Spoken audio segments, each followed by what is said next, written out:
Hyderabad parliament స్థానం నుంచి లోక్సభ ఎన్నికల్లో బీఆర్ఎస్ అభ్యర్థిగా గడ్డం శ్రీనివాస్ యాదవ్ పేరు ప్రకటించారు. బీసీ సామాజిక వర్గానికి చెందిన శ్రీనివాస్ యాదవ్ను ఎంఐఎం అధినేత అసదుద్దీన్ ఓవైసీపై పోటీకి బరిలో నిలిపారు మాజీ సీఎం బీఆర్ఎస్ అధినేత కేసీఆర్. హైదరాబాద్ అభ్యర్థి ప్రకటనతో తెలంగాణ వ్యాప్తంగా పార్లమెంటు ఎన్నికల్లో పోటీ చేసే మొత్తం 17 స్థానాలకు బీఆర్ఎస్ పార్టీ అభ్యర్థుల ఎంపిక ప్రక్రియ పూర్తయింది.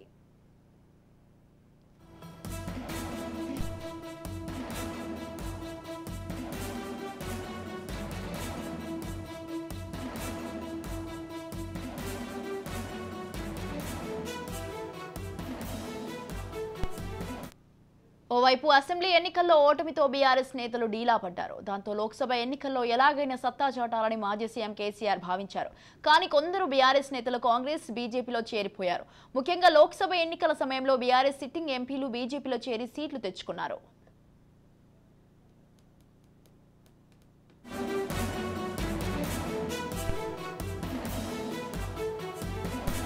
ఎన్నికల్లో పోటీకి సిద్ధమే, కానీ బీఆర్ఎస్ నుంచి పోటీ చేయడానికి కొందరు నేతలు వెనకాడారు. ఈ క్రమంలో కొందరు పార్టీని వీడగా మరికొందరు సీట్ ఆఫర్ చేసిన ఫలితంపై ఆందోళనతో చేతికి వచ్చిన ఆఫర్ రిజెక్ట్ చేశారు. బీఎస్పీ నుంచి ఆర్ఎస్ ప్రవీణ్ కుమార్ బయటకు వచ్చి మరి బీఆర్ఎస్ పార్టీలో చేరారు.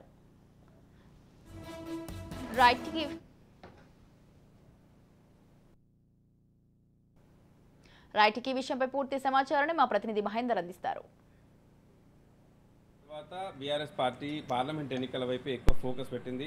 ఓవైపు పార్టీలో సంక్షోభం, ఒకవైపు ఇప్పటికే పార్టీ నుంచి చాలామంది నేతలు బయటకు వెళ్ళడం, సిట్టింగ్ ఎంపీలు సైతం వెళ్ళడం, మరోవైపు అవన్నీ పట్టించుకోకుండా పూర్తిగా గతంలో చేసిన పొరపాట్లు అసెంబ్లీ ఎన్నికల్లో ఎమ్మెల్యే అభ్యర్థులను ప్రకటించినట్టుగా కాకుండా ఈసారి ఆచితూచి అభ్యర్థులను ప్రకటించినట్టుగా తెలుస్తుంది. ఆ రకంగా మొత్తానికి నిన్నటి వరకు 17 స్థానాలకు గాను 16 మందిని ప్రకటించేసింది.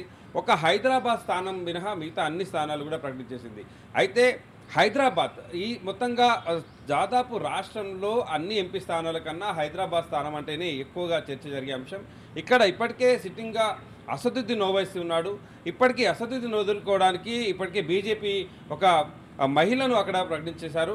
మరి ఇప్పుడు బీఆర్ఎస్ పార్టీ ఒక ఆలస్యం చేయడం కూడా, ఇది ఫ్రెండ్లీ పార్టీ కాబట్టి అసలు ప్రకటించే అవకాశం ఉందా లేదా, ప్రకటిస్తే ఎవరిని ప్రకటిస్తారు, అసదుద్దీన్ ఓవైసీని అలాగే బీజేపీ ప్రకటించినటువంటి మహిళా నేతను ఎదుర్కొనేటువంటి వ్యక్తి ఎవరు అని దాదాపు ఒక చర్చ జరిగింది.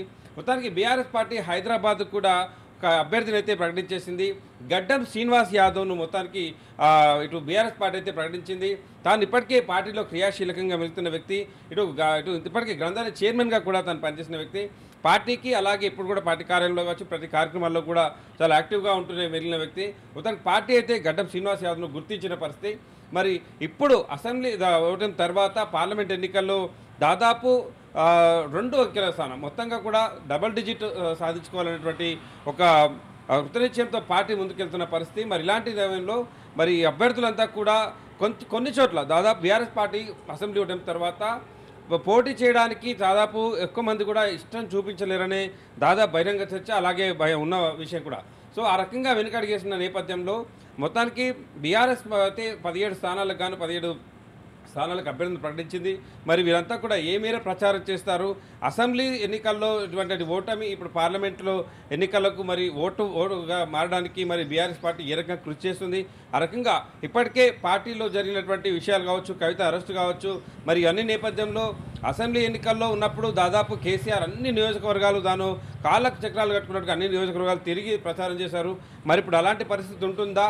పార్టీ వర్కింగ్ ప్రెసిడెంట్ కేటీఆర్ మాత్రమే తిరుగుతారా, కేసీఆర్ తిరుగుతారా? మరి హైదరాబాద్ లాంటి ఈ ఎంపీ స్థానం, అసదుద్దీన్ లాంటి ఎంపీ స్థానం, అలాగే ఫ్రెండ్లీ పార్టీ అంటున్న వ్యక్తి, మరి అలాంటి వ్యక్తి పైన ఇప్పటికే అసదుద్దీన్ ఓవైసీ అలా ఎంఐఎం కాంగ్రెస్తో కూడా బీఆర్ఎస్తో గతంలో బీఆర్ఎస్తో ఎలాంటి ఫ్రెండ్లీ నేచర్ కలుగుందో ఇప్పుడు కాంగ్రెస్తో కూడా అలాంటి ఫ్రెండ్లీ నేచర్ కొనసాగిస్తుంది. మరి ఇప్పటికు ఫ్రెండ్లీ పార్టీ అని గతంలో మాజీ ముఖ్యమంత్రి కేసీఆర్ పదే చెప్పుకొచ్చిన నేపథ్యం, మరి ఈసారి ఆ ఫ్రెండ్లీనెస్ ఉందా, మరి లేకపోతే అసెంబ్లీ హైదరాబాద్లో అసదుద్దీన్ ఓవైసీకి పోటీగా నిలబడినటువంటి శ్రీనివాస్ యాదవ్ కోసం మరి బీఆర్ఎస్ నేతలు ఏ రకమైన ప్రచారానికి ముందుకెళ్తున్నారు, ఏ రకంగా మొత్తంగా హైదరాబాద్ స్థానాన్ని వాళ్ళ కైవసం చేసుకోవడానికి ప్రయత్నం చేస్తున్నారు అనేది వేచి చూడాలన్న అంశం.